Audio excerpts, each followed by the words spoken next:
కోటిన్నరకు చేరుతున్న జనాభా, నిత్యం కిక్కిరిసి ఉండే రహదారులు, అర్ధరాత్రి వరకు రద్దీయే, నిద్రపోని మహానగరాల సరసన చేరుతోంది హైదరాబాద్ ప్రయాణం. ఉపాధి కోసం, వ్యాపారాల కోసం ఎవరు వచ్చినా ఈ సిటీ ఓ పుష్పక విమానంలా అందరికీ చోటిస్తూనే ఉంది. ఈ కారణంగా నగరం పేరు ప్రఖ్యాతలు పెరుగుతున్నాయి, ఆదాయము వస్తోంది. కానీ ఓ సమస్య ఇబ్బందులకు గురిచేస్తూనే ఉంది, అదే ట్రాఫిక్. అందుకే ప్రభుత్వం వ్యక్తిగత వాహనాలను తగ్గించి ప్రజా రవాణా వ్యవస్థను వినియోగించుకునే విధంగా చర్యలు చేపడుతోంది. ఇప్పటికే మెట్రో సర్వీసులు అందుబాటులో ఉన్నాయి.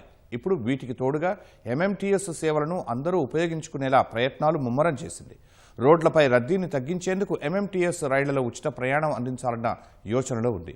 ప్రయోగాత్మకంగా ఏడాది పాటు అమలు చేస్తామని దక్షిణ మధ్య రైల్వేకు లేఖ కూడా రాసింది. జూన్ 2వ తేదీ నుంచి ఇది అమల్లోకి వచ్చే అవకాశాలున్నాయన్న చర్చ జరుగుతోంది.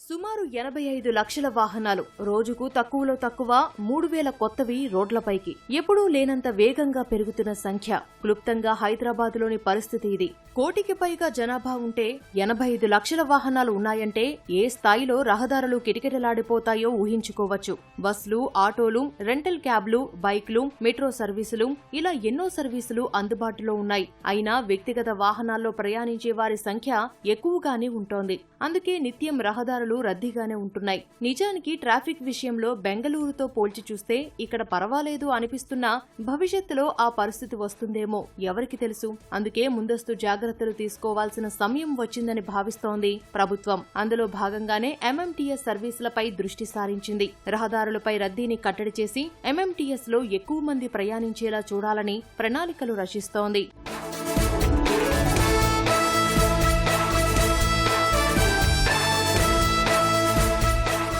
హైదరాబాద్లో ఎంఎంటీఎస్ సర్వీసులు మొదలై 2 దశాబ్దాలు దాటింది. సుమారు 90 కిలోమీటర్ల నెట్వర్క్ ఈ వ్యవస్థది. సిటీలో మెట్రో సేవలు అందుబాటులోకి రానంత వరకు, అంటే 2017 ముందు వరకు ఎంఎంటీఎస్ సేవలను బాగానే వినియోగించుకున్నారు నగరవాసులు. మెట్రో వచ్చిన తర్వాత క్రమంగా ఎంఎంటీఎస్ రైళ్లలో ప్రయాణించే వారి సంఖ్య తగ్గుతూ వచ్చింది. ప్రస్తుతం రోజు ఈ రైళ్లలో 40 నుంచి 45 వేల మంది ప్రయాణిస్తున్నారని అంచనా.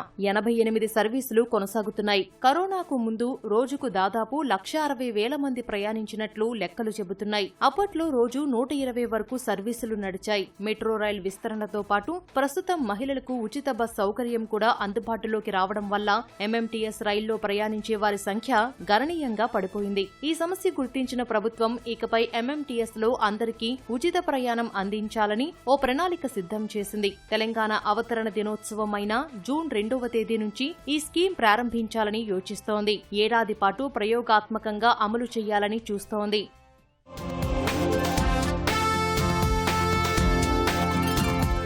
ఈ ఉచిత ప్రయాణానికి సంబంధించిన ప్రతిపాదనలను ప్రస్తావిస్తూ రాష్ట్ర ప్రభుత్వం దక్షిణ మధ్య రైల్వేకు ఓ లేఖ రాసింది. అందరికీ ఎంఎంటీఎస్ రైళ్లలో ఉచిత ప్రయాణ సౌకర్యం అందించేందుకు అనుమతి ఇవ్వాలని కోరింది. ఈ లేఖకు దక్షిణ మధ్య రైల్వే జవాబు ఇచ్చింది. సానుకూలంగా స్పందిస్తూనే ఇందుకు సంబంధించి పూర్తిస్థాయి ముసాయిదా సిద్ధం చేయాలని సూచించింది.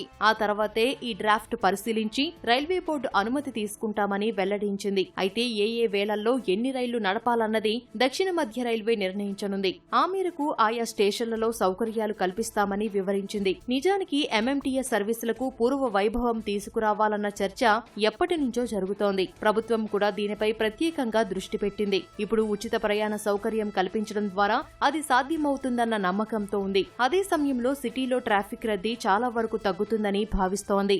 సౌత్ సెంట్రల్ రైల్వేని అడ్రస్ చేస్తూ స్టేట్ గవర్నమెంట్ లెటర్ ఇవ్వడం జరిగింది.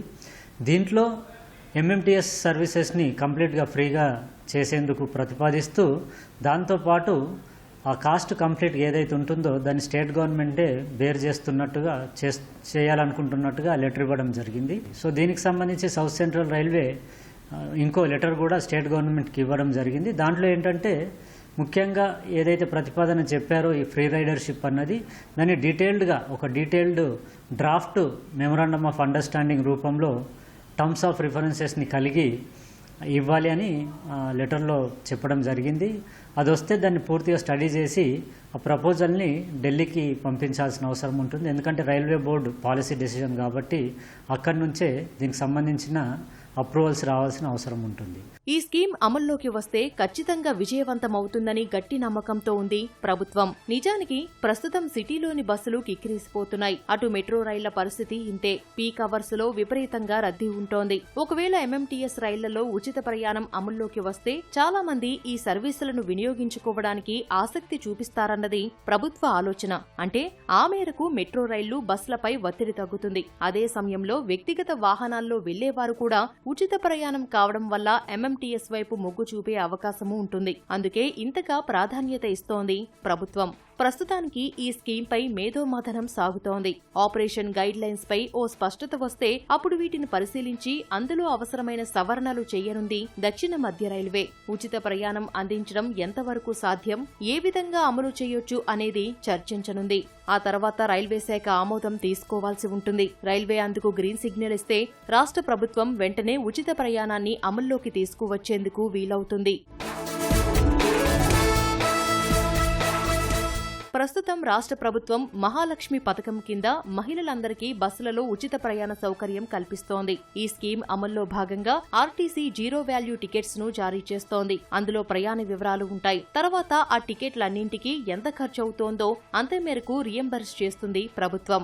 ఇప్పుడు ఎంఎంటీఎస్ రైళ్లలో ఉచిత ప్రయాణానికి ఇదే విధానాన్ని అమలు చేయాలని భావిస్తోంది. అంటే ఈ రైళ్లలో ప్రయాణించిన వారికి సౌత్ సెంట్రల్ రైల్వే టికెట్లు జారీ చేస్తుంది. కాకపోతే వాటికి డబ్బులు తీసుకోదు. తర్వాత ఆ టికెట్ వివరాలన్నింటినీ ప్రత్యేకంగా డేటాబేసులో పొందుపరుస్తుంది. వాటి ఆధారంగా ఆ మేరకు డబ్బు చెల్లించే విధంగా పాలసీ ఉండాలన్నది ప్రభుత్వ భావన. ప్రస్తుతానికి ఎంఎంటీఎస్ రైళ్లలో టికెట్ ధరలు గమ్యస్థానాలను బట్టి 5 రూపాయల నుంచి 15 రూపాయల వరకు ఉన్నాయి. ఘట్కేసర్, లింగంపల్లి, రామచంద్రాపురం, ఉందానగర్, మేడ్చల్, హైదరాబాద్, లింగంపల్లి, ఉందానగర్ రూట్లలో సర్వీసులు కొనసాగుతున్నాయి. ఉచిత ప్రయాణం అందుబాటులోకి వస్తే ఈ మార్గాల్లో ప్రయాణించే వారికి లబ్ధి చేకూరనుంది. ట్రాఫిక్ రద్దీతో పాటు కాలుష్యం కూడా తగ్గించాలన్న లక్ష్యంతో ఈ ఎంఎంటీఎస్ ఉచిత ప్రయాణ సౌకర్యం తీసుకురావాలని చూస్తోంది ప్రభుత్వం. ఇదే సమయంలో ప్రజా రవాణాను ప్రోత్సహించాలని భావిస్తోంది. అయితే ఈ స్కీమ్ అమలు చేస్తున్నందుకు గాను రాష్ట్ర ప్రభుత్వం ఏడాదికి దక్షిణ మధ్య రైల్వేకు 10 కోట్ల రూపాయలు చెల్లిస్తామని ప్రతిపాదించింది. ఎంతమంది సేవలు వినియోగించుకున్నారు అనే అంశంతో సంబంధం లేకుండా ఈ మేరకు చెల్లింపులు చేస్తామన్నది ప్రభుత్వ ప్రతిపాదన. అంతేకాదు రద్దీ ఎక్కువగా ఉండే వేళల్లో ఎంఎంటీఎస్ సర్వీసులను పెంచాలని దక్షిణ మధ్య రైల్వేకు విజ్ఞప్తి చేయాలని భావిస్తోంది సర్కార్. స్టేషన్లలో సౌకర్యాలు పెంచడం, సరైన సమయానికి రైళ్లు వచ్చే విధంగా చూడటం లాంటి అంశాలను ప్రస్తావించాలని చూస్తోంది. ఇదే సమయంలో ఎంఎంటీఎస్ నెట్వర్క్ లో చివరి మైలు వరకు షటిల్ బస్ కనెక్టివిటీ ఉండేలా చూడాలని ప్రణాళికలు సిద్ధం చేసుకుంటోంది. Municipal administration, urban development department ఇందుకోసం ప్రత్యేకంగా 100 ఎలక్ట్రిక్ బస్సులను అందుబాటులోకి తీసుకురావాలని చూస్తోంది. మరో ఆసక్తికరమైన విషయం ఏంటంటే ఈ బస్సులలోనూ అందరికీ ఉచిత ప్రయాణ సౌకర్యం కల్పించాలన్నది మరో ప్రతిపాదన. అయితే ఈ ఫ్రీ సర్వీస్ అందించాలన్న ఆలోచన వెనుక మరికొన్ని కారణాలు కూడా ఉన్నాయి.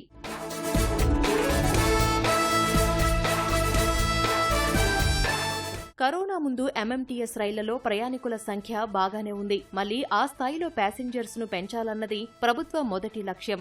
అంటే రోజు కనీసం 1,50,000 మంది ప్రయాణించాలని భావిస్తోంది. ఇలా ఫ్రీ సర్వీస్ ఇవ్వడం వల్ల రోడ్లపై వ్యక్తిగత వాహనాల సంఖ్య తగ్గుతుంది. తద్వారా రహదారులపై ఒత్తిడి తగ్గుతుంది అన్నది మరో ఆలోచన.